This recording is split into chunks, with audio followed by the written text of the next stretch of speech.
I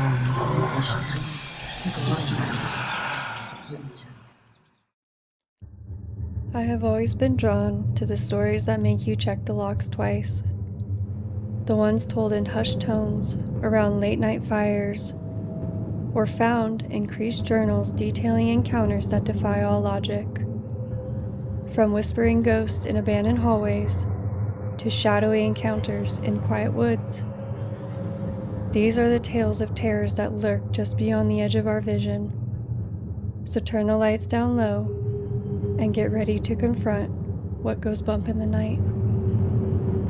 You're listening to Don't Whistle to the Wind.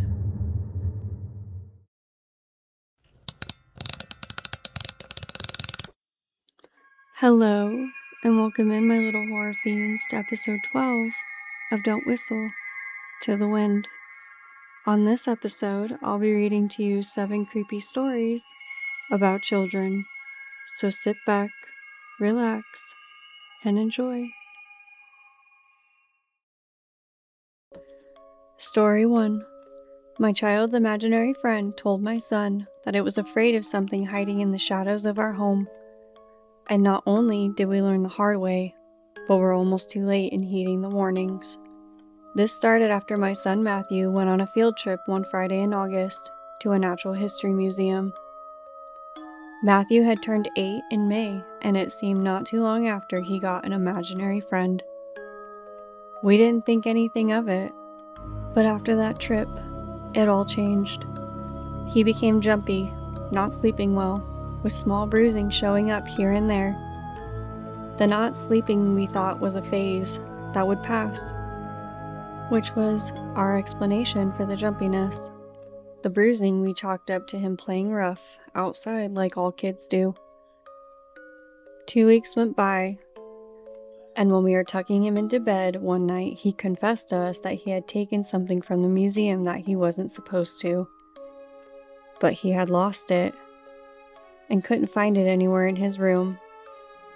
And now, his imaginary friend was telling him that something had followed him home, and began begging him to return the object he took. He also was telling Matthew that it was terrified of what now was in the house, and was trying to protect him from it. This spooked us, of course. However, we tried to reassure him that nothing was going to get him. He, of course, pleaded otherwise, but after a few minutes, he sighed heavily, giving up as he laid down and rolled over, facing away from us. We took the hint and left. Not even 2 nights later, he started screaming in the middle of the night, claiming he had seen what it was that his imaginary friend was scared of. Again, we just reassured him that it was a nightmare. But every night was the same thing for 3 days, until it escalated. He came running into our room one night, hysterically crying, frantically slamming our door shut before jumping into our bed. Startled awake now, we began questioning him about what had happened and what was wrong. But he was jumbling up his words as he sobbed, not making any sense until we were finally able to calm him down. He told us his imaginary friend was gone. The thing killed him right in front of his eyes and was now going to get him. That made the hair on my arm stand up. We were both speechless, both trying to come up with something to say to calm him. As my wife went to speak, heavy, loud footsteps started making their way down the hallway from Matthew's room, straight towards our bedroom. All of us frozen in fear as it stopped right outside the door, a menacingly loud growl emitting from the other side. Our son clutching us, whimpering with wide eyes aimed at the door. It stayed there outside, scratching at the door for what seemed like forever, before it finally stomped back down the hallway to Matthew's room. Matthew eventually passed out between me and my wife, but us, we didn't sleep. And when the sun came up, we woke him up, grabbed what we all could, and fled the house. A few days later, I went back to help the movers pack our things. It's still here. It would show up just outside my peripheral vision, multiple red eyes looking at me, but would vanish when I looked directly at it. And every night, it would pace back and forth outside the bedroom door, waiting and growing bolder. Even the movers at one point left in a hurry, refusing to come back, with no explanation, leaving me to finish the packing by myself. I had stayed a week to finish packing our things when it fully revealed itself to me one night.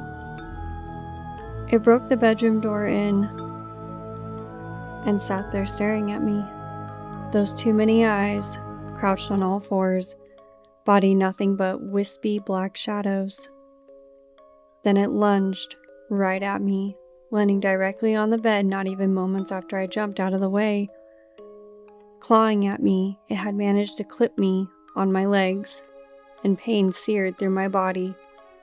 My only saving grace was scurrying around it, while it also took multiple swipes at me, clipping me each time, until I finally made it out the front door. I cannot even begin to describe the sound it made, only that it was a deafening, high-pitched, furious roar. And for whatever reason, it couldn't leave the house, as if it was bound and stuck inside, which made it even angrier. I didn't stick around to question it, and knew I couldn't stay another night or go back inside. I was bleeding all over, and adrenaline was still pumping, as I ran to my nearest neighbor's house, banged on their door, and asked them to call 911. I passed out soon after. We'll never know what it was that attached to my son from the museum.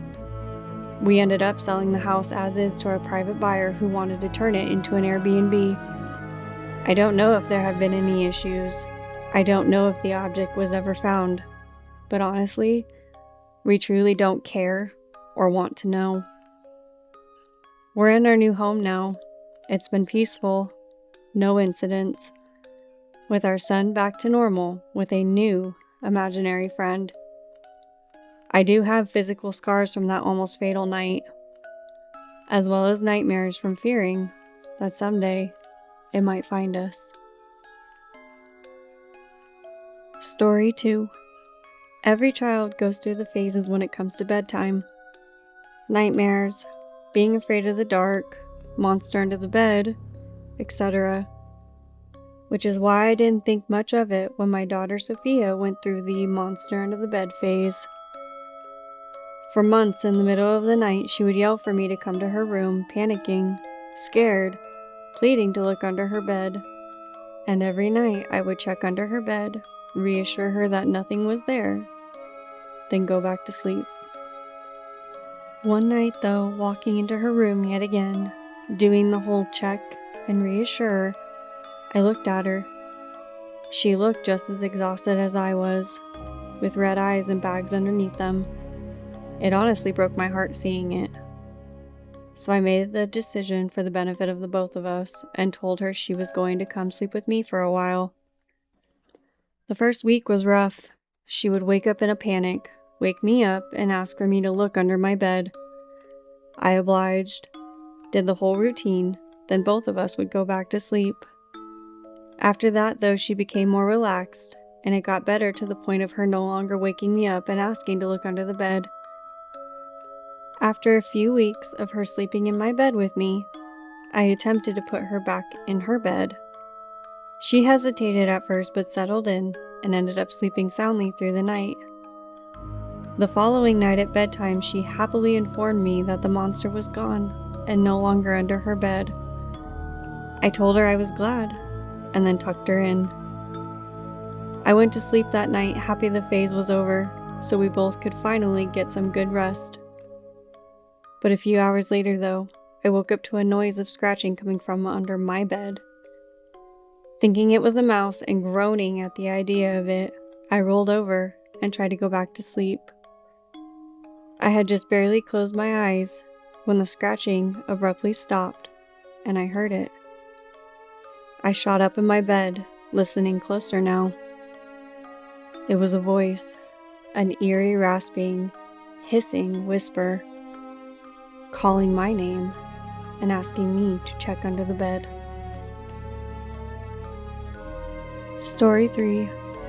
My neighbor Allison, who I've known for years, one day asked if I could watch her kids tomorrow night, so her and her husband Scott could attend an important charity event, and to bring my daughter Lizzie over too so that they could all meet and hopefully play together. I had no idea they even had children, and when I asked about them, all she told me was they had been both sent to boarding school and had recently transferred back to here. I told her one moment as I needed to talk to Lizzie. Putting my phone on mute, I looked at Lizzie and asked her if she knew the kids. She said yes, but that they scared her and all the other kids at school. I told her that wasn't nice, and that they were just the new kids who could use a friend. She started refusing to go. Maybe she was anxious to finally meet them, or even shy. I unmuted my phone and asked about the kiddos' ages. Allison informed me that they both were 7. Lizzie was 7, so it was perfect. I told her yes, and she said to come over at 7 p.m. to go over things and meet the kids. After hanging up, Lizzie's eyes were wide as she looked at me. I told her it would be fun.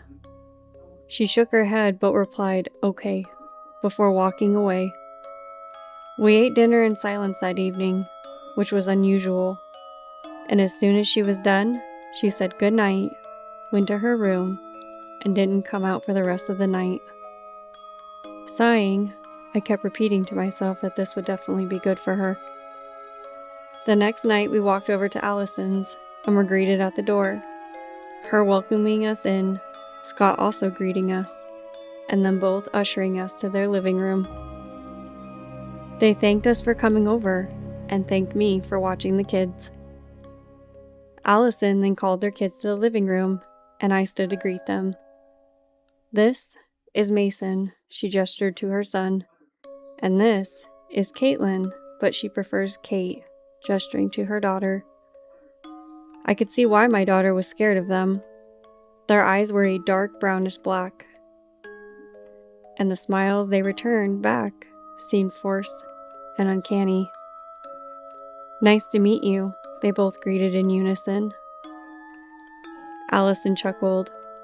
"I forgot to mention, they are twins, and they do that a lot." Both suddenly snapped their heads towards her, scowling. Scott noticed and cleared his throat. "We better get going, dear." Allison, who had been looking away from Mason and Kate, replied in a nervous, meek tone, Yes, we should. The rules are on the table with some pizza money for you and Lizzie. We'll be back around 2, maybe 3 a.m. There are blankets and a pillow for you in the linens closet if you get tired." She pointed to a door in the hallway. "There's also a sleeping bag in there for Lizzie as well. Oh, and the basement, for future reference, is right by the kitchen." They quickly left soon after. Mason and Kate were still standing, but now they were looking directly at Lizzie. "Are you guys hungry?" "Starving," they replied in unison again with those uncanny smiles, not looking away once from Lizzie. "Okay, I'll go make you guys food.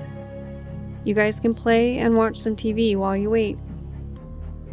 Looking back at Lizzie one more time, her eyes were silently pleading for me not to leave as the twins started walking towards her.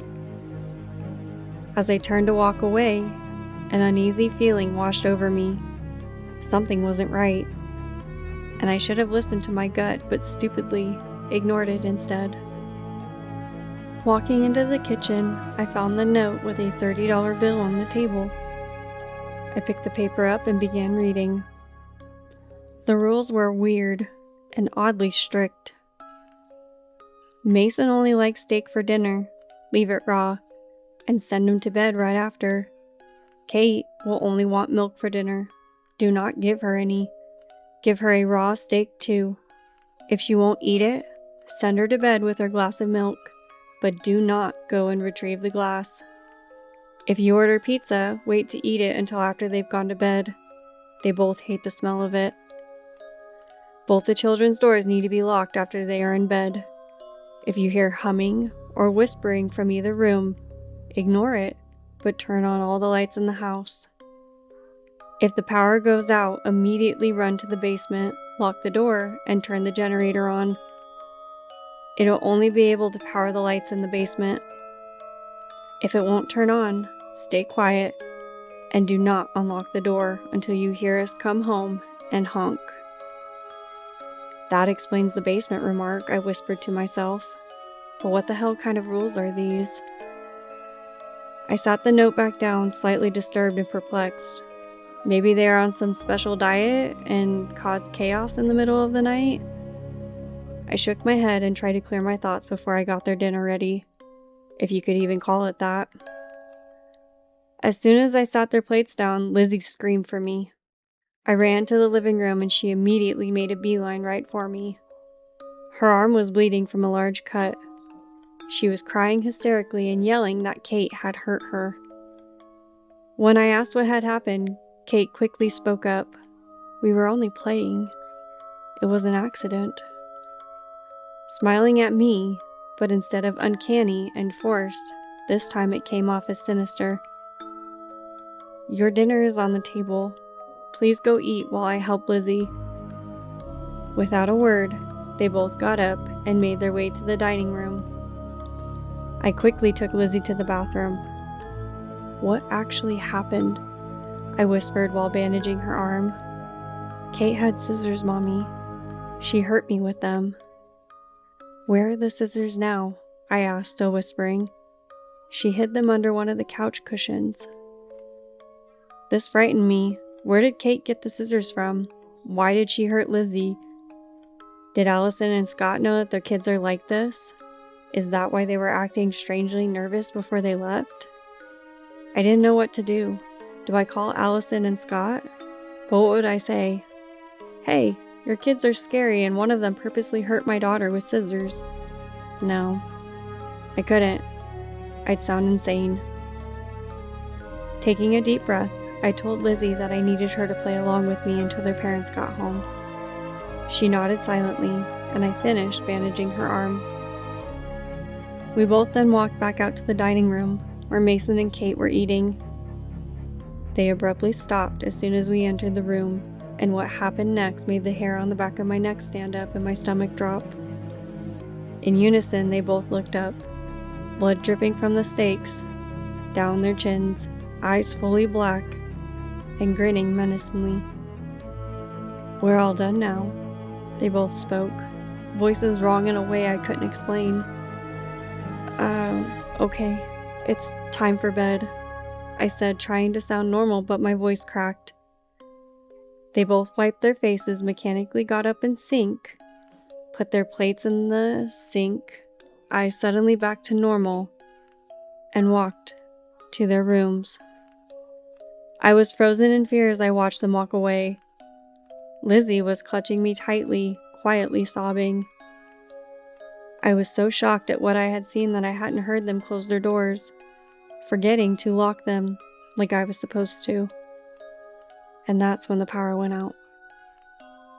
It was pitch black. I could barely see anything and my breath hitched when I heard 2 doors open and shut. I called out Mason and Caitlin's names. Dead silence. Both of us trembling now, neither wanting to move, until 2 sets of footsteps began running directly at us. I grabbed Lizzie. The footsteps had slowed, but there was giggling and inhuman shrieks bouncing off all the walls right behind us. We ran right to the basement door, yanked it open, and catapulted us inside, quickly locking the door and descending the stairs. Finding the generator, we flipped the switch, the sound loud, but the lights powering back on. Mason and Kate have been tapping on the door for hours, taunting, and asking to be let in so they can play with us in voices not their own. Until they finally stopped, and it was deafeningly quiet upstairs. Checking my phone, it was only midnight, meaning we have 2 to 3 hours more of being stuck down here. I'm terrified we might not make it, because when we came down here and started the generator, the gas gauge was a quarter till empty, and the lights are now slowly pulsing in and out, with the generator occasionally sputtering. My phone also has no signal, not even an SOS. Lizzie is sobbing into my side, while all I can do is stare wide-eyed up at the door, as there's now 2 shadows silently pacing just outside of it, and humming that's making my skin crawl. It's now 1:23 a.m. The generator has completely died, us surrounded in darkness with only the light coming from my phone. But it too is slowly dying, less than 15% battery left. We must have passed out at some point when a car horn startled me and Lizzie awake. We waited until we heard footsteps enter the house and our names being called out. Running up the stairs and stepping outside the basement, we saw Allison and Scott frantically running around checking rooms. Both instantly relieved when they saw us, but then immediately back to panic, asking why the front door was open when they got home and where the twins were. I didn't care at this point. I pushed them both out of the way, pulling Lizzie behind me, and yelled, "Good luck finding your demonic children. We're leaving." Frantically sprinting back to our house and quickly shutting and locking the door behind us. Thankfully, we hadn't woken up my husband. We were both very shaken up and didn't want to explain why. Instead of going upstairs to go to bed, we gathered up blankets and slept on the living room couches. Lizzie instantly fell asleep, but I didn't. Couldn't. And ended up lying awake until the sun came up. 4 days later, I received a phone call from Allison, begging me to come over and talk, saying she would explain everything. Her voice was weird, though, and off in a way I couldn't explain. But I begrudgingly said yes and made my way over. No one answered the door when I knocked, which was very odd. Jiggling the handle, the door was also unlocked. When I stepped inside, the smell hit me hard, making my eyes water and causing me to gag. I walked further into the house, hand over my nose when I found them. Allison and Scott, mouths open, eyes gone, posed sitting up on the couch with giant holes in their chest. I threw up. Tears welling in my eyes while dialing 911, waiting for someone to pick up. I noticed a note barely peeking out of Scott's hand. As soon as I grabbed it, the operator had answered, his questions and words fading into the background noise as I read it. "Now that you've freed us, the light won't keep you safe anymore. It's our turn now to come over and play." Story 4. My little brother has been staring at the empty space behind our basement stairs for 3 weeks. My parents thought Gabe was just playing an imaginary game. He is 5, and for the last month, he spent every afternoon sitting on the 3rd step of the basement stairs, his tiny chin pressed against the wooden banister, staring into the dark. When my mom asked what he was looking at, he didn't blink. He just whispered, "The tall man with the wet shoes." We live in an old house in Ohio. Basements smell like damp concrete and old boxes, so wet shoes didn't sound too weird at first. We figured it just was the damp smell of the foundation or a leaky pipe we hadn't found yet, and that the tall man was just his imagination, until the sound started. The dripping sound started 2 weeks ago, at night, right around 3 a.m. A soft plip, plip, plip would echo up from the basement stairwell. My dad went down there 3 times with a flashlight. He checked the water heater, the washing machine, and the old copper pipes running along the ceiling. Everything was bone dry. There was no leak, no puddle. But the sound kept happening. It didn't sound like a water leak anymore, though. It sounded heavy, like someone stepping out of a bath and standing completely still on tiled floor, water dripping, louder than it should be. Last night I woke up because the house was freezing. Not a winter-like cold, just a dead, heavy chill that made my breath turn to mist in my own bedroom. I walked out into the hallway towards the kitchen and the basement door, which we always kept locked, but it was wide open. Gabe was sitting on the top step. His back was to me. His small shoulders were rigid. I froze, my bare feet sticking to the cold floorboards. I wanted to call his name, but my throat felt like it was full of dry sand. There was a whisper coming from the dark void below the stairs. It wasn't my dad's voice, and it wasn't my mom's. It sounded wet and cracked, vocal cords scraping together in a raspy tone. "Almost dry," the voice said. "Almost dry enough to walk." At this point, I ran forward and yanked Gabe back by his pajama shirt. He didn't scream or cry. He just turned his head, slowly, too slowly, and looked at me with eyes that looked completely drained of all their brown color. The basement door slammed shut, bringing him back out of the trance, and his eyes back to normal before he slumped in my arms, passing out. I carried him to his room and stayed in his bed with him until he finally woke up, seemingly normal again. I went back to my room, but didn't sleep. The next morning, everything was semi-normal. Dad was reading the newspaper and Mom was cooking breakfast, oblivious to what had happened the last night and to how Gabe was acting. But I knew nothing was normal. He refused to talk about it or eat. Ignoring me while he sat at the counter with his box of crayons, markers, and a piece of white paper, he was scribbling and drawing something. He didn't draw our family, a dog, a cat, or anything close to what he usually did with his imagination. He drew a figure, stretching from the bottom of the page to the top, impossibly tall, with long, jointless fingers resting on a set of basement stairs. The floor beneath the figure was colored in thick, heavy blue marker, a huge, spreading puddle. And over the face, Gabe had scribbled out the eyes with a black crayon so hard the paper tore right through. Neither of our parents noticed. They didn't even take a peek at it. Meanwhile, my stomach had dropped, heart thudding fast in my chest, and fear washed over me. That night, I was startled awake. It was 2:45 a.m. I could hear it immediately without even being fully awake.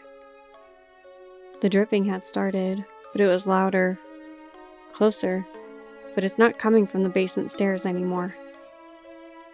It's coming from the hallway closet right by my bedroom door. I can hear the handle turning and clicking, meaning it was now wide open. Wet, heavy footsteps began walking out and stopping just outside my door. The handle started turning, and my door slowly opened. Story 5. We recently moved to a new place for my husband's job. The house was gorgeous, 2-story home with a fully finished basement on a beautiful property near good schools and great neighbors. Nothing seemed off. We had moved in right at the beginning of June, waiting till the school year was over so our family could have a new start. My kids were very obviously against the move, but we had to. Needed to. Our finances and debts had become too expensive and we were barely making it anymore. We have 3 kids, Alexis 10, Caroline 13, and Damien 15. The first few weeks all I heard was how much they hated it here, every single day. Until about 2 months of us living here, they started making friends. Never heard a peep after that. 2 weeks later, that is, when the first incident happened, and it was Caroline who told us about it. She had told us that last night when she came downstairs to grab a glass of water, she noticed outside that there were kids standing in the road, and that when she had gone to look, it wasn't just a few kids. It was the entire town of children standing in the middle of the road, looking up at the sky, eyes white, and chanting something. Now, she had always had a bit of a dramatic flair with an imagination to match, so we very easily dismissed her, telling her she had been sleepwalking while having a vivid dream that seemed real. This, of course, made her angry, and she stomped off to her room. We should have listened. The following week, Damien had a few friends over for a sleepover, Jake and Seth. They seemed like your typical teenage boys, awkward, goofy, loud, etc. But this is when the second incident happened. At some point, all the boys decided to go to sleep. But Damien was startled awake by the click of his door closing. He sat up confused, looking around, and noticed both Jake and Seth were gone. So he got up to go look for them, heading down the stairs. There was no sign of him there either. "Damien," someone whispered from his right, making him jump, until he saw it was just Alexis. "You scared the crap out of me, Alexis," he angrily whispered back. "I know. I'm sorry. But I heard walking down the stairs and the sliding door open." "The sliding door opened?" "Yeah, it was open when I got down here. I closed it, but saw Seth and Jake outside, Damien. Their eyes were white and they were looking up at the sky." "Did Caroline tell you to do this? You guys are ridiculous. This isn't funny." He began walking away when Alexis suddenly grabbed him. "Damien," she whispered. "They're still outside." Annoyed at this point, he walked to the back sliding door and peeked outside. What he saw stunned him. Seth and Jake were standing outside, and they were looking up at the sky. Alexis hadn't been lying. They both were staring up at the sky, eyes white and mouths moving. "I told you," Alexis said. Damien didn't even bother to retort. He was shocked and a tad bit irritated that his younger sisters had been right. Suddenly, Jake's and Seth's mouths stopped moving, and their heads slowly started tilting back down. Damien and Alexis looked at each other. "Go, back to your room," Damien told Alexis. They both quickly and quietly went back to their rooms and barely made it when the sliding back door slid open and shut, followed by 2 sets of footsteps walking up the stairs. Damien jumped into bed and rolled over right as Seth and Jake came into the room. He was frightened and trying to calm his breathing, and he swore one of them walked over to his bed and stood there looking over him for what felt like an eternity before they walked away and laid back down in the sleeping bag. He didn't sleep at all that night, and even though his body became sore and stiff, he refused to roll over, terrified, because he felt eyes on him. It felt like both of them were watching him sleep. When the sun finally came up, he heard both Seth and Jake try hard to fake a yawn, and knew he had to play along too. Rolling over and sitting up, he stretched, rubbing his eyes before he finally looked over at them. "Play it cool. Act like you didn't see them doing weird things," he thought to himself. "Can we go eat? I'm starving," Jake asked. "Me too," Seth replied. "Yeah, sure. Let's go," Damien told them, trying his best to hide the shakiness in his voice. They both stared for a moment before Jake got up. Seth followed, leaving Damien to trail behind them downstairs. Alexis jumped when seeing them before quickly focusing back on her cereal. Caroline immediately noticed, then gave him a look too. He couldn't tell her yet, not with Seth and Jake still here. Both boys grabbed a bowl of cereal and sat on the table, eating in silence. Damien didn't understand. They acted so normal, which made it all even worse. It made him doubt what he had seen. but then he remembered Alexis had witnessed it too. It was real, which made a chill run down his spine. Lost in thought, both of them suddenly got up, startling Damien, put their bowls in the sink, and told him they had to go, that they both had football practice this morning. They had lied. Neither was in football. He had met them in art class, and they always made fun of, in their own words, the stupid jocks. Damien and Alexis watched them run up the stairs before Caroline point blank asked them both what was going on. Alexis whispered to her to shut up, and that they'll tell her when Seth and Jake leave. About 5 minutes later, they came back down, dressed, with their bags in hand, and headed for the front door with not even a "see you later" or a "see you at school," just silence, as they glanced at him, Caroline, and Alexis on their way out, which left Damien feeling extremely uneasy. Once the footsteps faded away from the house is when Caroline pressed again. "What is going on?" Alexis spoke first. "I heard footsteps outside my door. They went down the stairs and the sliding back door opened." "Are you stupid? Why didn't you wake up Mom and Dad?" "Oh my God, shut up, Caroline, and listen. When I got downstairs, I closed the door and looked out into the backyard. Seth and Jake were looking up at the sky, eyes white, and their mouths were moving." "You sure you weren't dreaming like I did?" Caroline replied in a snobby, mocking tone. "I thought so," Alexis replied softly, until Damien came down too and saw them. Caroline looked at him now, and he nodded.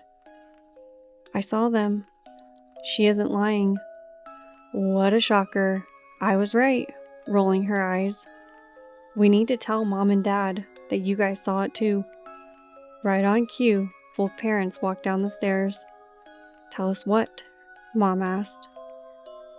As soon as I had asked, all three kids tried speaking at once, not making any sense, and my sleepy brain couldn't even pick up parts or pieces of what was being said. "Guys, we just woke up. One at a time, please," I replied, turning on the coffee maker. Caroline spoke first. "Mom, Dad, you remember me telling you what I saw the kids doing?" "Oh, not this again," my husband Robert retorted back, sitting down with his cup of coffee. "Alexis and Damien saw Seth and Jake doing it too last night. Tell them," she yelled, looking at Damien and Alexis. I sighed and looked at them. "We did. Last night, Alexis heard them walk downstairs and open the sliding door, and I heard my bedroom door close shut, and got up and came downstairs. We both saw them doing it. Caroline wasn't wrong." I began rubbing my temples. This isn't funny, guys. I'm tired of this joke. It has gotten out of hand. All kids started protesting at once before Robert slapped his hands down on the table, quieting all of them. "No more. If I or your mother hear one more word about this from any of you, you're grounded. Am I clear?" They all begrudgingly agreed and left the table one after another with various statements of needing to do homework, shower, or go play video games. Sighing a breath of relief at finally putting the nonsense to rest, I sat down at the table with my coffee, happy the joke was over. I was wrong. It wasn't over, and it wasn't a joke. The rest of the day, all kids stayed in their rooms, only coming out for lunch, then dinner. It was 10 p.m. when we all went to bed, but not even a little after midnight, we were suddenly awoken by all three of our kids, wide-eyed and looking terrified. "What is going on now?" Robert and I, sitting up in bed. "You guys need to go look outside," said Caroline, lips quivering as she spoke. Robert suddenly got up and I followed, both extremely irritated at this point. "If this is another joke or prank, all three of you are grounded for 2 months." The kids didn't say a word, just all turned to leave when Alexis motioned for us to follow, and we all headed downstairs. Once downstairs, me and Robert walked towards the front windows and drew the blinds up. Me, gasping at what I saw. All the neighborhood children were standing on our front lawn, staring up at the sky, eyes white, mouths moving with words we couldn't hear. Among them was Seth and Jake. I was stunned. The kids had been right all along. But then questions started forming in my head. What was going on? Why are they standing in our front lawn? What was wrong with them? Robert wasn't fazed and angrily walked to our front door, all our kids yelling at him not to, as he threw the front door open. All of you need to go home to your parents. This isn't... He stopped, as all their heads snapped quickly towards him. Their mouths were hanging open, and opening even wider, drooling now as they slowly walked to our house. Robert slammed the front door shut, fear now evident on his face. Go to the basement now! We ran, making a beeline for it when the window started breaking and the front door was violently slammed inwards. We had just barely made it, Robert slamming the basement door shut, deadbolt locked, when something slammed into it. If you give us one of you, we'll let the rest of you live, a little girl hissed. Think quickly now. Time's running out, Seth replied right after. All the noise upstairs suddenly stopped, leaving an ominous silence. Alexis, Caroline and all shaking and crying, Damien quiet and in shock along with Robert. I'll go. I was the one who picked this place. It's my fault, I said, walking towards the stairs. The kids were all crying now and protesting, hugging me. Trying to soothe them while untangling their arms, Robert suddenly spoke. If it's anyone's fault here, it's mine. I brought you guys here because of my job. He pulled us into a family hug, kissed me goodbye, and spoke one last time before walking up the stairs. I love you all, very much. Tears streaming down his eyes, he turned and walked up the basement stairs. We all wailed for him, replying with I love yous, watching him open the door. Many pairs of hands pulling him violently outside of it before it closed shut. There was no more screams, no chaos, just the sound of a bunch of footsteps walking away, leaving us down here. I don't know how long it was before we finally walked back up the stairs and opened the door. I peeked my head out. The house was trashed. There was no sign of them, however. Me and the kids barricaded ourselves in my room until the sun came up. I hired movers that day, and when they showed up, not even half an hour later, we packed up everything we could that wasn't destroyed. It took the entire day, but I didn't care. It was nightfall when we left, the moving truck in front of us heading to a storage unit and us following behind. We started driving away when I went to fix my rearview mirror and saw them. Gathered in the middle of the road right behind us was all the children in the town, eyes white with menacing smiles waving as they watched us leave. Story 6. My 4-year-old son Caleb has been talking to his shadow friend in the hallway closet for 3 weeks. Every night, around 9 p.m. He called it the man with no face. My wife Denise thought it was an imaginary friend, and I thought it was just a bad shadow cast by the nightlight. Yesterday, Caleb left his favorite blue toy truck inside the closet and wouldn't go get it back, leaving me to go and fetch it. But as I held it out to him to come grab it, he refused to come anywhere near the door while it was open. And the moment I closed it, he quickly grabbed his toy and scurried off. At 2:15 a.m., a soft scratching sound woke me up from the master bedroom. I walked out into the dark hallway expecting our cat, but the hallway was dead silent and cold. Caleb's bedroom door was wide open. Walking up to it, I saw a tall, impossibly thin silhouette standing completely still over his bed. I froze, unable to move my legs, and my heart hammering against my ribs. The silhouette's neck that met its shoulders stretched and bent with its faceless head directly over my son. Then, the figure slowly turned its body towards me, but its blank, featureless head stayed locked, facing Caleb's sleeping form. I blinked, and the shadow smoothly glided backward into the open hallway closet in a single fluid movement. The heavy wooden door closet slammed shut by itself with a loud bang that shook the frames on the wall. Caleb sat up straight in bed, took a quick look around, got out of bed, and ran out of his room, heading straight for our room, but slammed into me as I hadn't moved, still shocked at what I had seen. This knocked me back into reality as he held on tightly to my leg and cried hard.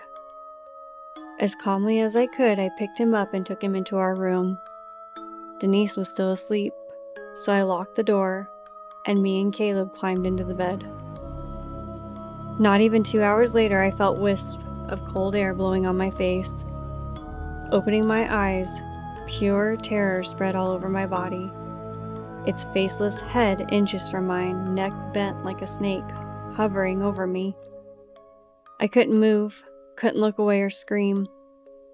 I just laid there for what seemed like forever when it finally made the most inhuman sound I had ever heard. Hissing and a screech mixed together as it opened its mouth, serrated teeth in an endless black hole. It started to descend closer and closer.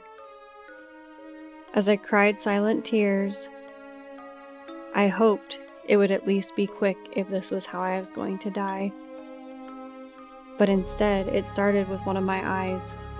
I felt it pop out and saw it go straight into the thing's mouth, and later reappear seconds on its face. It was stealing my face, trying to use it as its own, to replace what it didn't have. Right as it started sucking out my other eye, a scream erupted from the other side of the bed. My wife Denise had woken up and was witnessing it all.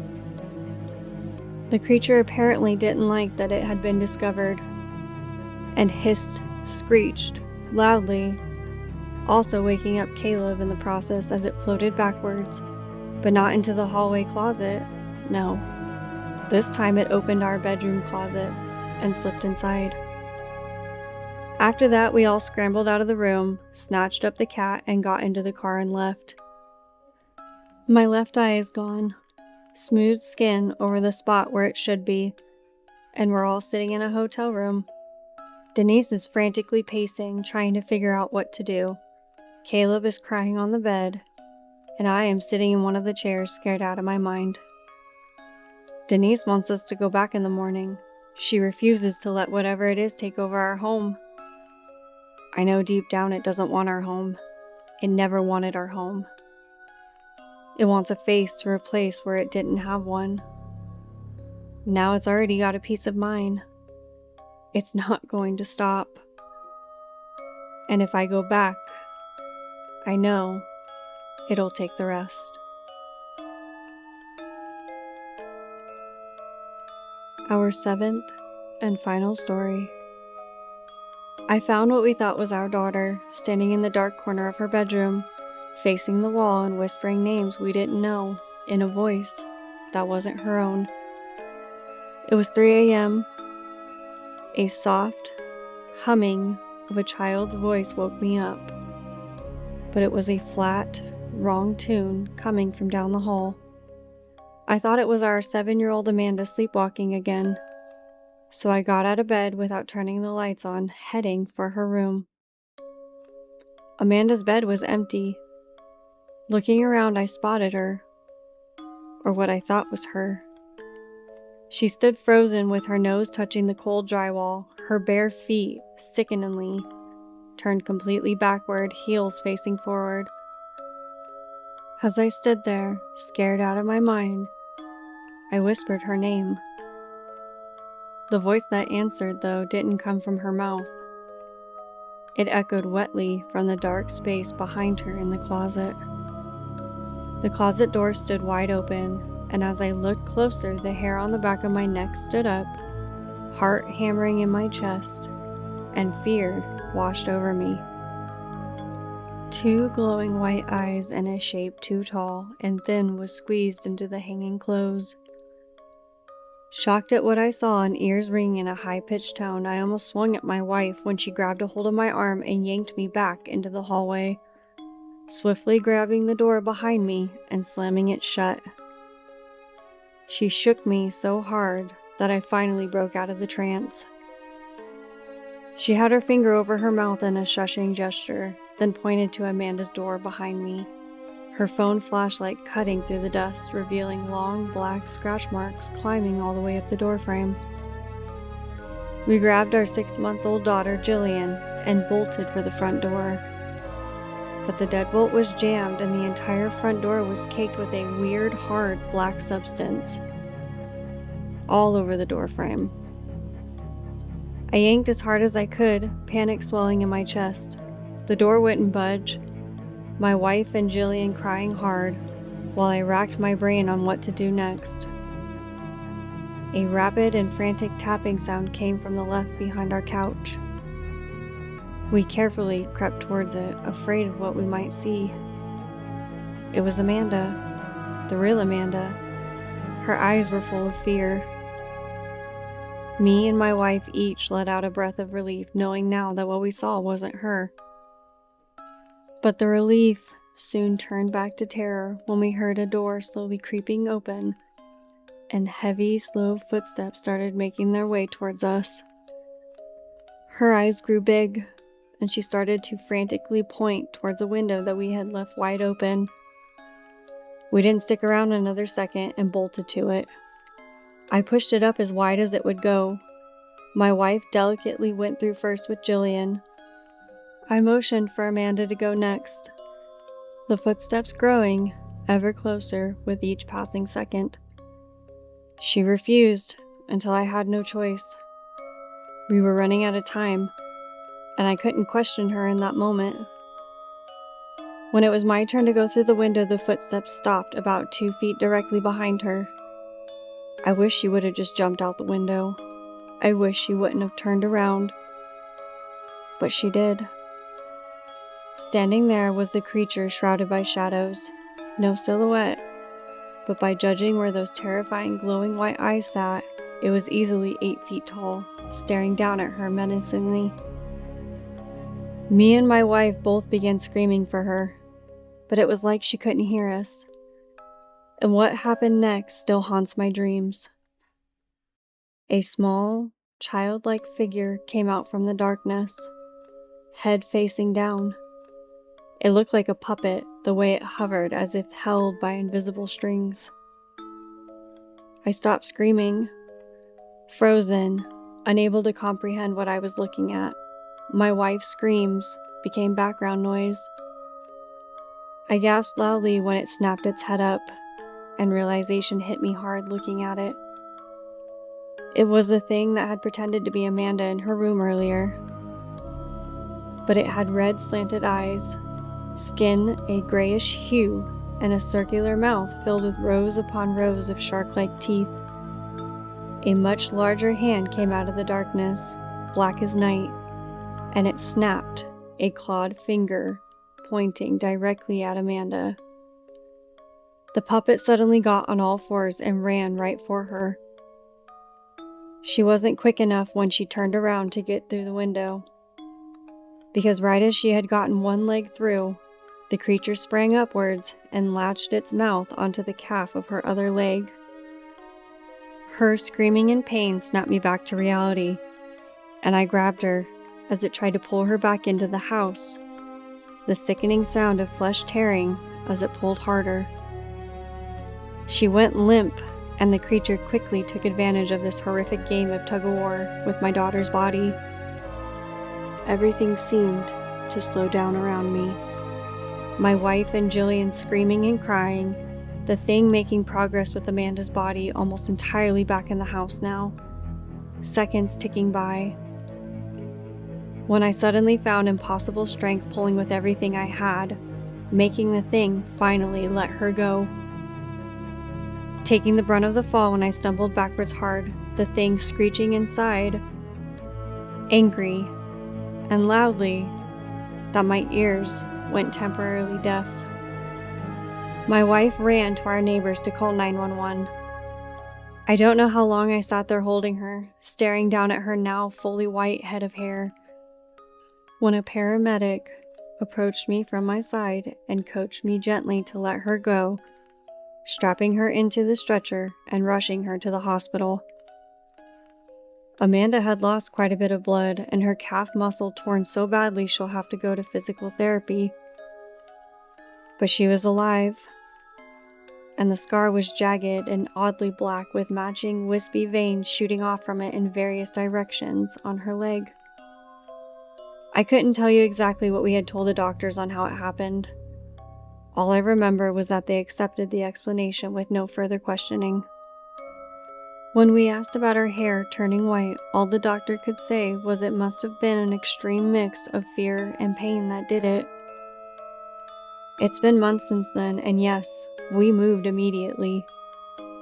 However, Amanda has started screaming herself awake, causing us to run and comfort her every night it happens. Tonight, though, when we ran to her room, her hysterically crying and us trying to soothe her, she told us between sobs that the creature who plagued her nightmares told her it was coming for her, how it was close now, and would be finding her real soon.